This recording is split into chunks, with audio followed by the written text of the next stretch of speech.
सबने देखा कि किस तरीके से ग्वालियर हाईकोर्ट को लेकर MP police, CM Mohan Yadav का रवैया।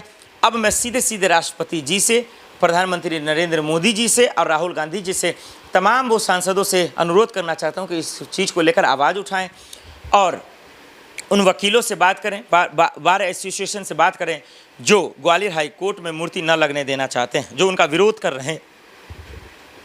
चंद्रशेखर आज़ाद जी से, मायावती जी से मैं अनुरोध करना चाहता हूं कि मूर्ति लगाएं, वहां लगने दें, क्योंकि एक कोर्ट में, चाहे वो फैमिली कोर्ट हो या सुप्रीम कोर्ट हो या हाई कोर्ट हो या किसी ज़िले का कोर्ट हो या स्टेट का कोर्ट हो, अगर कोर्ट में अंबेडकर जी की मूर्ति नहीं लगेगी तो कहाँ लगेगी, मुझे जगह बता दें। आखिर क्यों उस वकील ने कहा कि ये धर्मशाला नहीं है? उसकी हिम्मत कैसे हुई? उसके दिमाग में क्या चल रहा है? उन वकीलों का क्या कहना है दर्शकों, वो ज़रा सा हम बता देते हैं। उन वकीलों का कहना है कि संविधान में सिर्फ अंबेडकर जी का ही योगदान नहीं है। बिल्कुल सही बात है, इसमें कौन बड़ी बात है? तमाम देशवासियों का योगदान है, हमारे बुद्धिजीवियों का योगदान है, बहुत सारे लोगों का है। तो वो कह रहे हैं बाकी लोगों का, उनका नाम क्यों नहीं आया? अरे भैया एक बात बताइए, आप जानते ही हैं कि देश को आज़ादी दिलाने में हमारे कितने स्वतंत्रता सेनानी हैं। तो इसका मतलब क्या होगा? इसका मतलब ये होगा कि महात्मा गांधी जी ने ही सिर्फ दिलाया है। भाई जितना महात्मा गांधी जी का है उतना ही बाकी नेताओं का है, बाकी स्वतंत्रता सेनानी का है, सब लोगों का है। हम किसी एक को हमारे लोग क्रेडिट थोड़ी ना दे रहे हैं। अंबेडकर जी ने संविधान लिखा, उसमें टीम रही, उसमें लोग रहे, सबका योगदान है। लेकिन आप उसको इस नज़र से देख क्यों रहे हैं कि अंबेडकर जी को छोटा करना, बाकियों को बड़ा करना?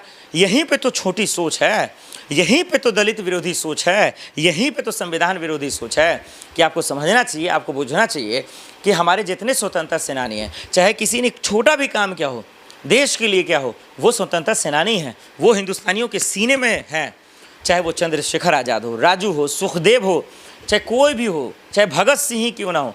अब कई लोग कंपेयर करते हैं भगत सिंह और महात्मा गांधी में कि उसने उसको ये किया, उसने उसको ये कहा। बिल्कुल भी नहीं, सबका अपने अपने जगह पे योगदान बहुत बड़ा है, ये बहुत बड़ा है। ये आजकल के नेता नहीं है कि मुखिया से लड़ नहीं पाते, चले हैं प्रधानमंत्री को गाली देने, औकात सबकी मालूम है। तो दर्शकों ये समझना पड़ेगा कि अंबेडकर जी की मूर्ति न लगने देना ये अपमान नहीं, महा अपमान है। ये हम सब की जिम्मेदारी है, ये दलितों की एक उम्मीद है, गरीबों की उम्मीद है। जो लोग अंबेडकर जी को मानते हैं, ये उनके विश्वास से खेलना है, ये उनके आस्था से खेलना है, उनको ठेस पहुंचाना है। तो मायावती जी को आना चाहिए सामने। चंद्रशेखर आज़ाद ने तो खैर कहा था कि कुछ भी हो जाए मूर्ति लगा के रहेंगे। उन्होंने CJI गवई साहब से भी अनुरोध किया था, सुप्रीम कोर्ट से भी अनुरोध किया था। हम राष्ट्रपति जी और प्रधानमंत्री जी और पार्लियामेंट अगर चले तो मैं उनसे अनुरोध करता हूँ कि कम से कम ग्वालियर हाईकोर्ट में मूर्ति लगने दिया जाए, वहाँ लगाने दिया जाए। जो विरोध करे उनको फ़ौरन जेल में डालें, उनको सलाखों में डालें, सलाखों के पीछे डालें। मैं MP पुलिस से गुजारिश कर रहा हूँ, FIR दर्ज करें, नोटिस दें, और जो विरोध कर रहे हैं मूर्ति लगने का, न लगने देना चाहते हैं, उसको जेल में डालें, उन पर FIR दर्ज करें, उनको जेल में डालें, ताकि पता चले जो अंबेडकर के नाम पर राजनीति करते हैं, जो अंबेडकर को फैशन बताते हैं, जो अंबेडकर के नाम पर सियासत करना चाहते हैं, जो अंबेडकर जी को छोटा दिखाना चाहते हैं, जो संविधान बदलने की बात करते हैं, लोकतंत्र को ख़त्म करने की बात करते हैं, उनका इलाज कैसे होता है वो प्रशासन कर दिखा दे।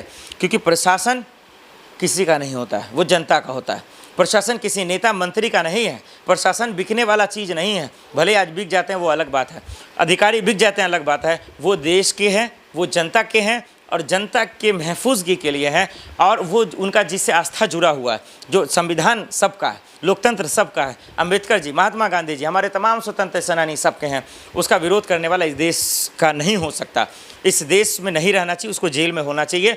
कोई विरोध क्यों करेगा अंबेडकर जी का, महात्मा गांधी का? अंबेडकर मूर्ति लगना ही चाहिए, लगाना होगा ग्वालियर कोर्ट में। इसके लिए हम मोदी जी, अमित शाह जी, तमाम लोगों से अनुरोध करते हैं, विपक्ष से भी, कि मूर्ति लगने दिया जाना चाहिए। दर्शकों आपकी क्या राय, कमेंट कर जरूर बताएं।